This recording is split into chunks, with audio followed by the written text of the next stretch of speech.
منڈی بہاؤالدین سے خبر شامل کرتے ہیں۔ پنجاب پولیس کے بہادر سپوتوں کی جرات اور بہادری کو عوامی حلقوں کی طرف سے خراج تحسین۔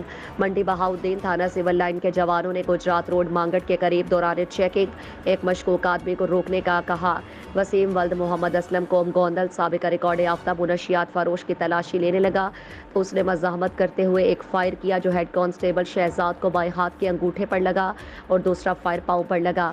شیر جوان نے زخمی ہونے کے باوجود ہمت دکھائی۔ ہمراہی ہیڈ کانسٹیبل شفاعت حسین اور ہیڈ کانسٹیبل خرم شہزاد نے ملزم کو موقع پر گرفتار بھی کر لیا اور اپنے زخمی ساتھی کو بروقت طبی امداد کے لیے برالا روڈ DHQ اسپتال لے کر پہنچ گئے، جہاں پوری ٹریٹمنٹ کر کے ہیڈ کانسٹیبل شہزاد کو لگنے والی گولیاں کامیابی سے نکال دی گئی۔ ڈسٹرکٹ پولیس آفیسر نعیم عزیز سندھو صاحب فوری موقع پر پہنچ گئے، اپنے جوانوں کو بہادری سے مقابلہ کرنے اور ساتھی کی فوری اسپتال پہنچانے پر شاباشی دی۔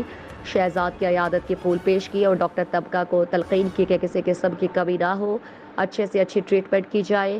سیاسی، سماجی اور صحافی حلقوں کی طرف سے بہادر جوانوں کو خراج تحسین پیش کیا گیا۔